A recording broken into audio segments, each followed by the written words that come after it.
Bonjour à tous, c'est parti pour la capsule numéro 2 du chapitre Principe d'inertie. Cette fois-ci, on s'attaque sur la partie chute libre verticale du cours. Alors, quand un système est en chute libre verticale, en fait, on dit qu'il ne va être soumis qu'à son poids. Et en réalité, alors on sait que dans la réalité, on est soumis à l'air, donc quand on est en chute libre verticale, on est soumis aussi à la résistance de l'air, aux forces de frottement de l'air.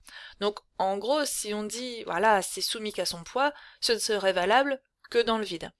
Mais là, on va considérer que dans un énoncé, quand il est écrit chute libre, on va négliger ces forces qui sont exercées par l'air sur le système.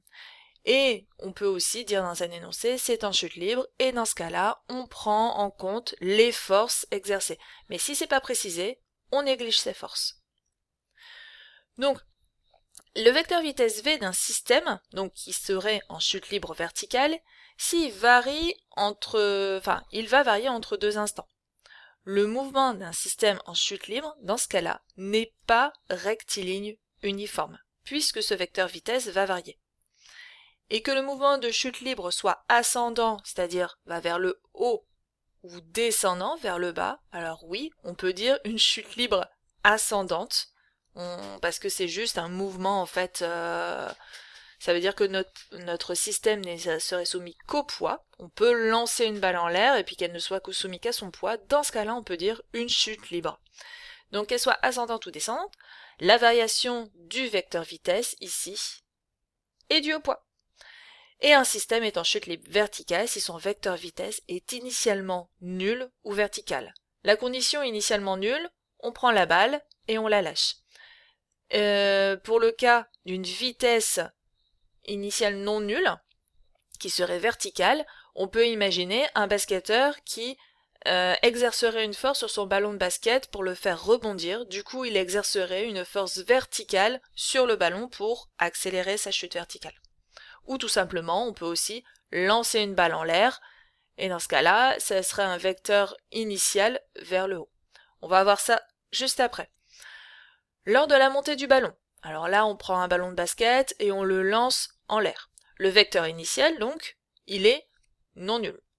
Il se dirige vers le haut, hop, et la valeur du vecteur vitesse, progressivement, va diminuer.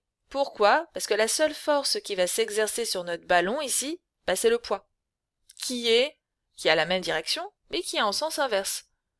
Du coup, la valeur du vecteur vitesse va diminuer. On peut être aussi dans le cas, on a une descente de ballon. On descend le ballon, soit on actionne une force initiale, soit on décide de lâcher tout simplement le ballon. Dans ce cas-là, la valeur du vecteur vitesse initial est nulle.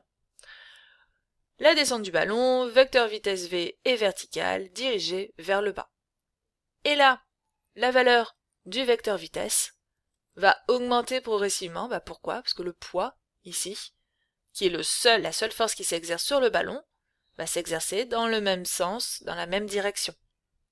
On reste sur le principe d'inertie, hein. Alors là, c'est la contraposée du principe d'inertie. La somme des vecteurs qui s'exercent sur le système est non nulle, il n'y a que le poids.